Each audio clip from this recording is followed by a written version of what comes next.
Well, hello there. My name is Sarah. I'm a student nurse midwife at University of Michigan. I created these videos as a tool to help partner with laboring moms, support people, nurses, and providers in order to optimize labor. If you're watching this video, you're probably being told that you have a malpositioned baby and that there need to be frequent position changes. Or maybe you're just wanting to progress labor as fast as possible. These videos can help understand the why or how baby's positioned and which position changes will be best for that position of baby in you. First, let's talk about station and position of baby. So, if you look at the pelvis, this is the iliac crest, and if you were to go like that to your own hip and feel a bone, that would be your iliac crest. Now, to know the station of baby or how high or low they are in your pelvis, we look at the ischial spines. For a cervical exam, the ischial spines for the average provider are about a finger length. That can be noted when doing a cervical exam. That would be zero station. So baby's head is right where those ischial spines are. Anything negative would be above the ischial spines, and anything below the ischial spines would be considered positive station. The other things that we're looking at are terms that we use are, this is the false pelvis, and this is the true pelvis, or the true pelvic inlet. A non-engaged baby will be above the true pelvic inlet. An engaged baby is going to be in the pelvic inlet. Station of baby is not the only thing we evaluate for a cervical check. Baby has several bones in their skull. The occiput is the bone back here. In the mother's pelvis, this is the anterior, this is the posterior, left side, right side. When evaluating during a cervical exam, the posterior occiput would be this, OP, direct occiput posterior, because the occiput in the posterior.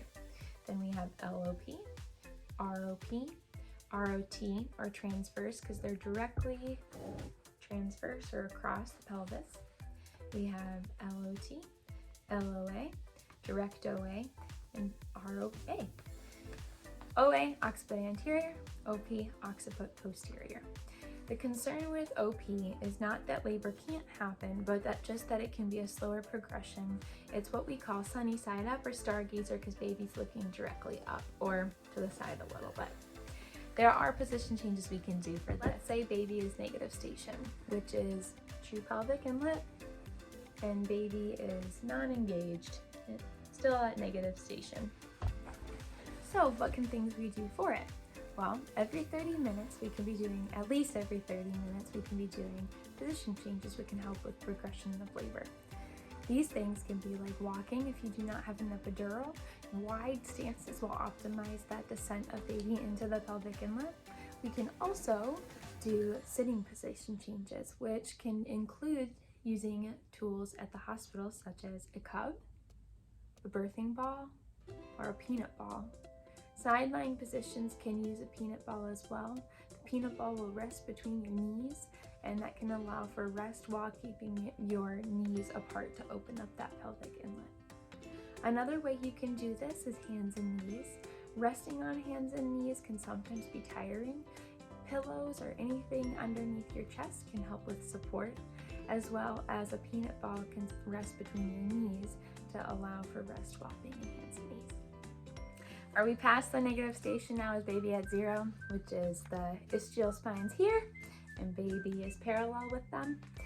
If that is, now our goal is to open up the mid-pelvis and facilitate descent. How we do that is, if you do not have an epidural, standing and wide lunges, especially if you have access to stairs, is going to be the best thing for it. Labor is a lot of work, that's why it's called labor, so let's use gravity to help us out. Wide stance movements that can help open that mid-pelvis. Lunges. If you do not want to do stairs, you can also use a footstool or just use air and lift up your legs can help. Other additional things that you can do if you have an epidural or too exhausted or just simply don't want to stand or walk, laying in the hospital bed or wherever you're choosing to birth at can work as well. Using a peanut ball in between the knees can help facilitate that mid-pelvis to open up as well.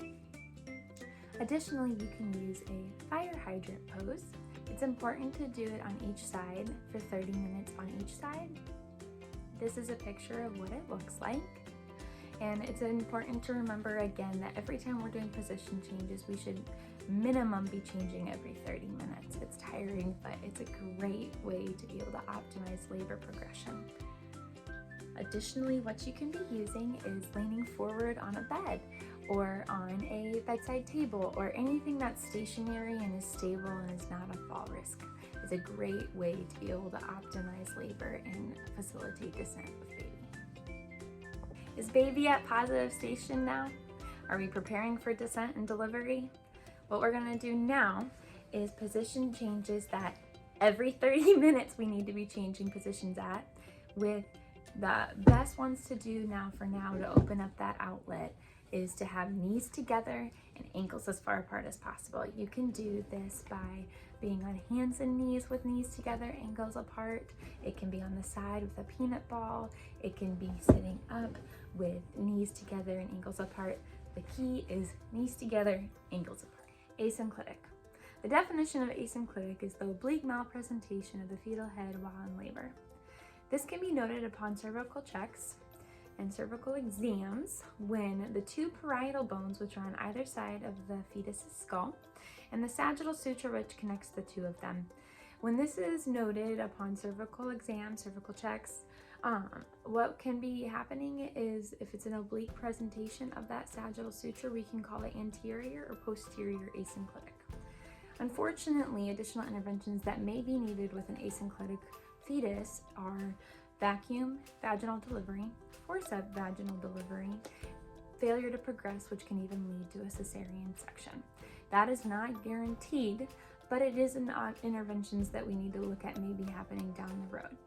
Fortunately, there are things that we can do to try and spin baby into a more optimal position for labor. What we call this is the Lavonne circuit is one of the recommendations, and this is how you do it. The Lavonne circuit goes as such: the sideline release.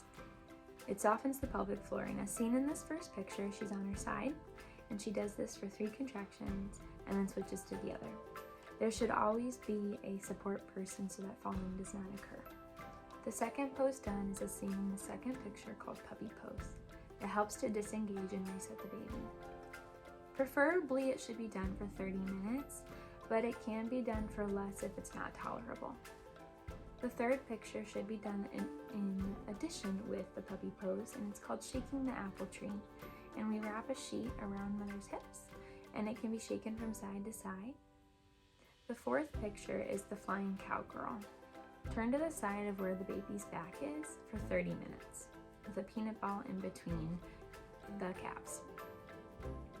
This fourth picture is called open sims, and it helps baby descend and encourages that OA position, or occiput anterior. Place on the opposite side of baby's back. And if you're unsure where baby's back is, you can start on the right side. The fifth position is opposite side open sims. This can be repeated as necessary. Labor normally begins in the asynclitic position. Babies normally switch to synclitic as labor progresses, but sometimes we have persistent asynclitic. With that, things that can be done to help are if baby is posteriorly asynclitic, hands and knees on top of a birthing ball can be helpful. Asynclitic just in general can be if you're standing, leaning on a partner or a stationary object so that you don't fall, or straddling a chair. All those can be things to help switch baby over into a different position. If you are having frequent, irregular, and brief contractions that are painful, especially in your lower back, baby may be malpresenting. Things that we can do are an open knee chest position. If baby is ROP or LOP, it does matter which side you choose to lay on. And it also matters what kind of sideline position you choose. There is a difference between pure side lying and semi-prone or SIMS side lying. With pure side lying, if baby is ROP, we recommend lying on your right side. With pure side lying, if baby is LOP, we recommend lying on your left side. This optimizes baby to switch over from OP to OT or transverse, and then hopefully OA, occiput anterior.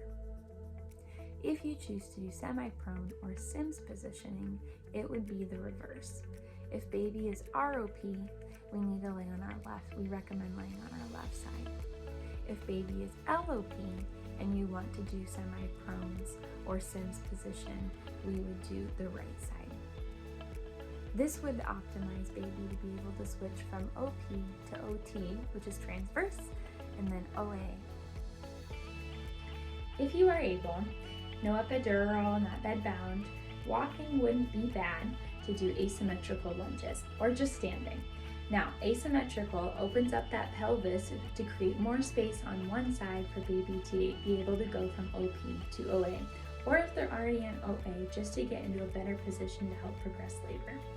The idea is to know what side the occiput is on. If the occiput is on the left side, lifting up the left leg to create more space on that left side so the baby can switch from LOP to LOA. Baby's on ROP, same thing. Lift up that right leg, create more space for baby to go from ROP to ROA. Not sure what side baby's on? That's totally okay. Try both for a couple contractions on each side. Whatever side feels best, likely that's the spot that baby needs, because what feels good for you is going to be baby rotating into a better position to progress labor. If you can't stand or walk, totally okay. Try these positions on a hospital bed. Something that can be considered when evaluating for a cervical exam is a lip. Sometimes a cervical lip can happen. What it is and it's caused by is uneven pressure on the cervix. For example, if you have an interior cervical lip, it likely means that your baby is OP and there's not even pressure coming on the anterior to reduce that lip. What can be done is position changes that put pressure on where the lip is at. That can help to reduce the cervix to be able to progress labor.